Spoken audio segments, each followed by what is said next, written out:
Rashi, quoting Chazal, states that some of the Chachamim viewed Noach as righteous only in relation to his own generation, while others praised Noach as being righteous even though he was surrounded by evildoers, and would have been even more righteous had he lived in a society with higher standards. Which of these two viewpoints should we adopt? What we need to do is to begin at the beginning and understand all the facts and consider all sides and aspects of this matter. The Torah states explicitly that Noah was a righteous man. The parasha begins with the words Ele toledot Noah, Noah ish sadiq. Noah was a righteous man. So there can be no doubt that this is so. He was a righteous man. The pasuk continues, however, with the words Tamim haya bedorotho. He was an unblemished, one could even say perfect individual. This is what the Targum states. He was shalim, he was a perfect and very righteous individual, bedorotho, in his generations. And the discussion amongst different chachamim in Chazal is the following. Was he a righteous person objectively in an absolute sense, or was he only righteous when compared to the other people in his generation?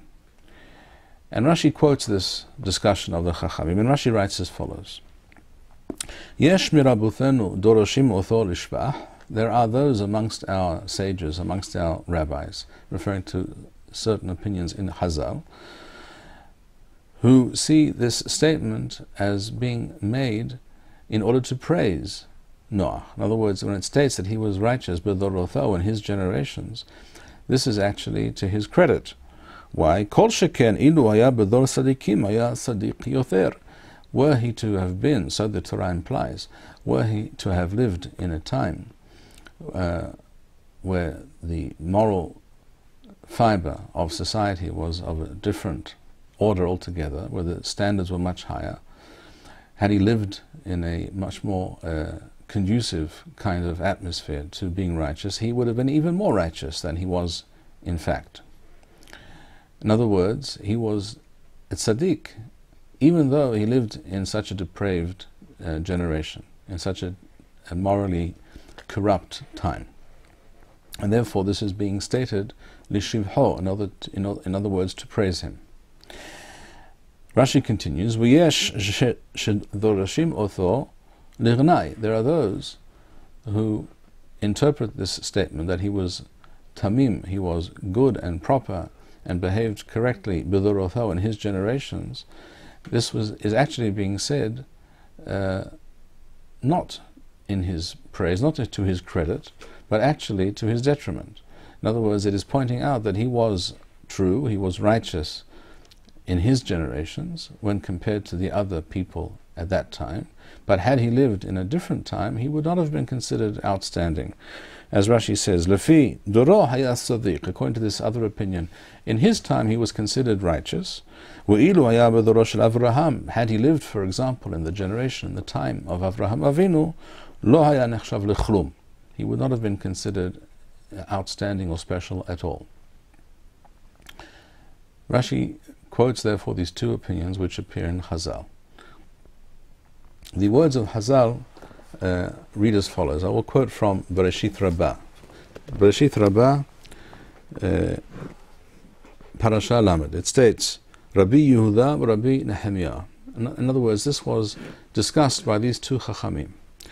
One was Doresh Lishvah, one stated this fact that Noah was righteous in his generations, and how much more so would he have been in other times, and the other saw this as a commentary on the fact that Noah was tzaddik only relatively speaking for his time, but not necessarily in other times.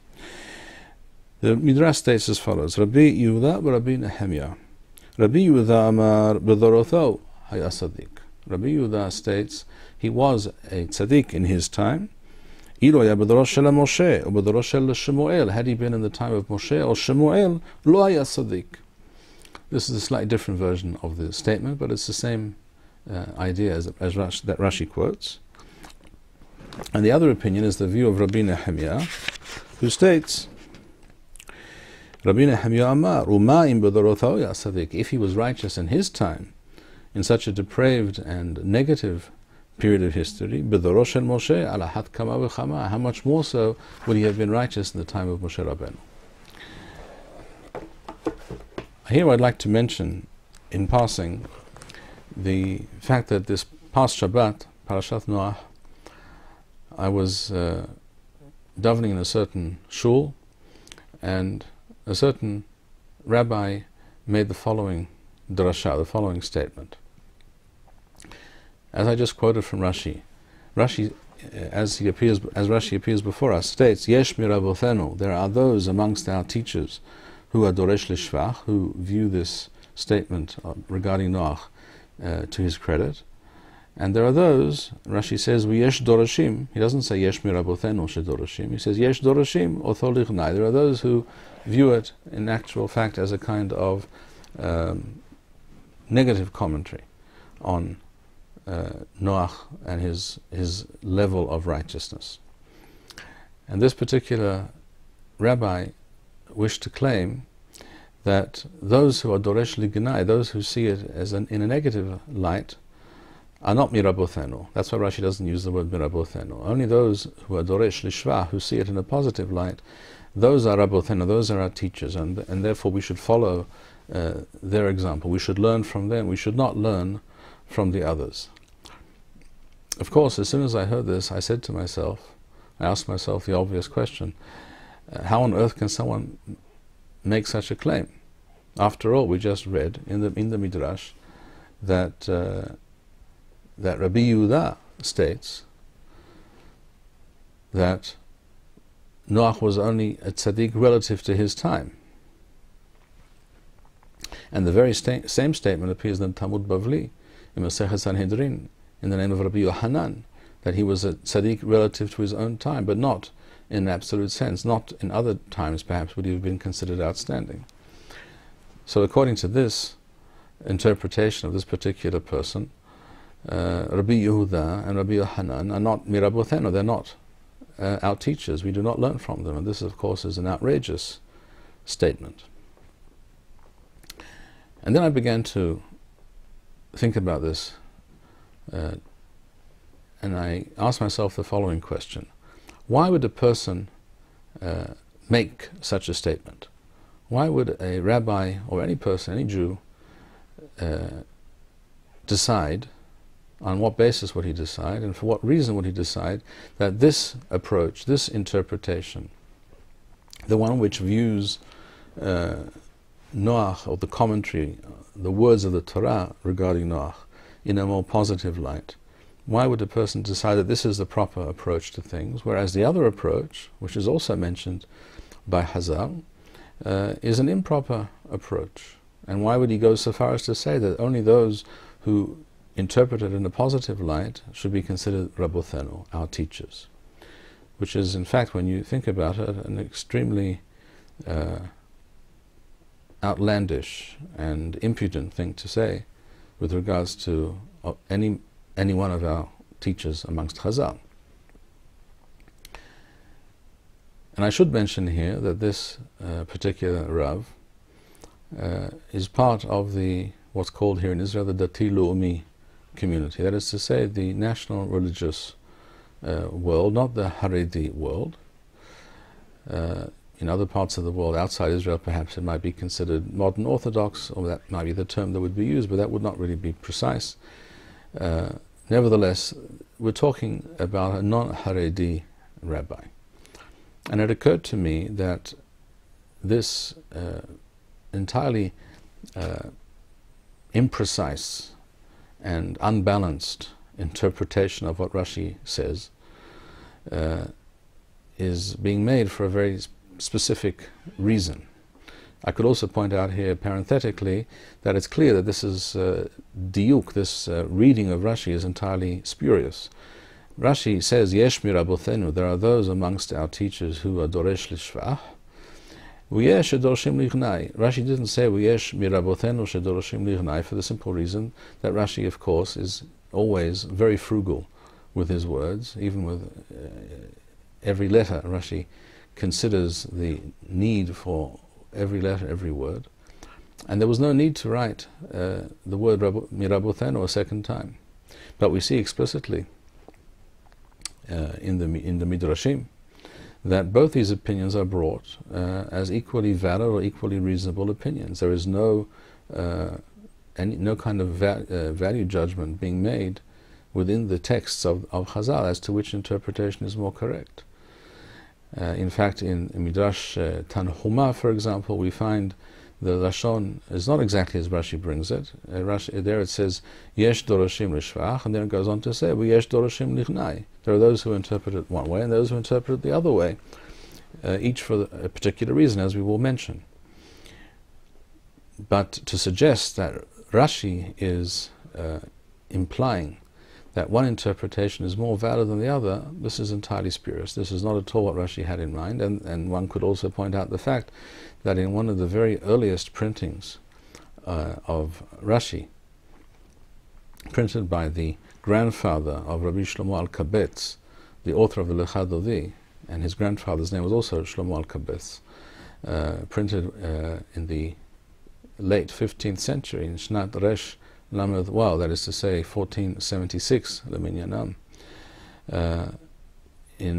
In that printing of Rashi, it doesn't even use that terminology, the word mirabothen, it simply says yesh doroshim, yesh doroshim, as it appears in the Midrash Tanhuma. So it's clear that this interpretation, or this reading of Rashi, that this particular person wished to suggest, is spurious. But the real question that we need to address is, why would a person make such a statement in the first place?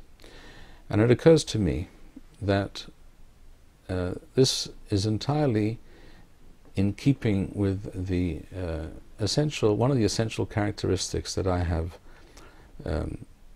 noticed in the Dati Leumi world, in the national religious world, over the last several decades. And that is an unwillingness, or perhaps an inability. I think it even has reached the point of an inability to view reality and see it for what it is, to assess facts and realities as they are, and not to see reality through rosy tinted spectacles. And many people in the Dati Leumi world have turned this into some kind of something to be proud of, the fact that they can only see, as it were, good, and they cannot see that which is not so good, or they don't want to talk about that which is problematic. Now one could say, well, what's wrong with that? Is there anything untoward or anything undesirable in a person being optimistic and trying to view things in a positive light? And the answer to that, of course, is it depends. Very often it is not at all undesirable, and perhaps even very positive, that a person sees things in a more positive way. But there are situations where this is not the case. If we're talking about a neutral situation, where there is nothing to be lost by viewing things in a more optimistic manner, then by all means we should be more positive and allow ourselves to look on the bright side, as it were. We all know the classic question of whether a glass which is full halfway with water, is it half full or half empty? The optimist looks at it and says this is half full, and the pessimist looks at it and says it's half empty. What does the realist, by the way, say? The realist says, well, it's neither half full nor is it half empty. It is what it is. There is a certain amount of water in this glass, and that's the reality, and we should deal with the reality as it is. But one could say, and I would agree, that there's no harm in looking at that glass of water and saying this is half full. Why be despondent when one can be more optimistic? However, if an assessment is unjustifiably, unreasonably optimistic, or insists on interpreting certain facts and realities in a manner which is unwarranted, which is not in keeping with the facts and the realities, then this can lead to misunderstanding and assessing incorrectly the reality. And this can be a very dangerous thing. And I think that the national religious world in Israel is often plagued by this inaccurate and overly optimistic view of reality. In this particular case, with regards to the statement of Chazal, one could ask the question, and this question has been asked, it is quoted in the Siftei Chachamim on Rashi in the name of the Maharshal, why Bichlal do we find in Chazal any of the Chachamim who choose to interpret this statement regarding Noach, that he was a Tomim Haya B'Dorotho, that he was a righteous man in his generations? Why would anyone choose to interpret that negatively, seeing that we all agree that he was a tzaddik? Everyone knows he was righteous. The Pasuk states that he was a tzaddik. So therefore, why would anyone choose to point out, well, he was a tzaddik, but only relative to that time? Why say it? What's the need? What is the gain to be had? What is the limud? What do we learn that is necessary and important and enlightening by making such a statement? This question was asked by the Marshal and by others. And the answer is, in my view, that it was made in order that we perceive the reality precisely as it is, as it was, and not in an inaccurate fashion, which could be definitely problematic. I refer to the fact that Noach was not on the same level as Avraham Avinu. Noach was a tzaddik, but he was not Avraham Avinu.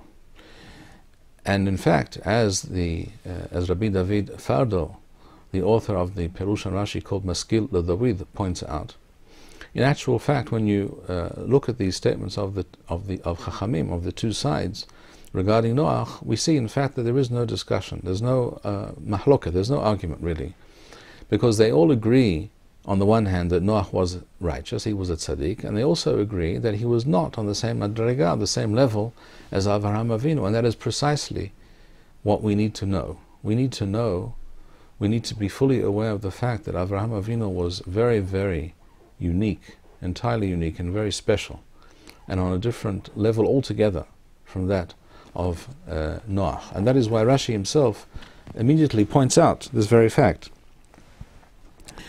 When it says that at the end of that pasuk we quoted regarding Noach, Et ha'Elohim hithalach Noach, that Noach walked with Hashem and he was a God-fearing man, Rashi points out that Avraham, the wording regarding Avraham is different. And Rashi says, Noach haya sarich sa'ad l'thomecho. Noach needed assistance, as it were, in order to remain righteous in his time. Whereas Avraham Avinu hayamid hazek b'sidko me'elo, he was righteous without any assistance. In other words, Avraham was on a higher level. And Rashi also points out, as the Maharal points out in his Perush Gur Aryeh, in Perek Zayin, Pasuk Zayin, chapter 7, verse 7, Rashi points out that when it was only when the water began to rise that Noach entered the Teva, the ark. And Rashi points out that Noach was miktane amana, that he wasn't entirely convinced there would be a flood until he actually saw with his own eyes, whereas Avraham Avinu was not so at all. In other words, it is clear, it is understood, it needs to be understood by all that Noach was a tzaddik, but there are different types of tzidkut, there are different levels of tzidkut. Avraham Avinu, the founder of Am Yisrael, was of a different order of magnitude altogether. If the Torah did not point out Tomim Haya B'Dorotho, then this may not have been entirely clear to us, and this would have been problematic. This would have perhaps led to misunderstandings, to assessing things incorrectly, and that would have been to our detriment. That would have been something which distorted our correct understanding, our view of the founder of the Jewish people, of Avraham Avinu, and of other aspects of Torah. In other words, that the Torah stresses this fact, Tamim haya b'dorotho, according to both opinions, in order to tell us, to teach us, that Noach was not Avraham. Noach was a very righteous man, but he was not Avraham Avinu. One says that he was righteous in his time compared to others, and had he been in the time of Avraham, he would have been more righteous, but he wasn't Avraham. The other states that Noach was righteous in his time, but in another time, compared to Avraham, for example, had he lived in the same time, he would not have stood out. But the bottom line is that Noach was Noach, but he was not Avraham. And this we need to understand, this we need to internalize and fully appreciate. And that is why the Torah makes this statement, not in order to make a negative statement with regards to Noach, but in order to give us the true and precise picture and a correct and true, accurate assessment of the facts of the reality. And this is how we should always conduct ourselves when viewing reality, when assessing the facts, when trying to achieve insight and correctly interpret the reality in order to know how to behave and how to relate to certain things.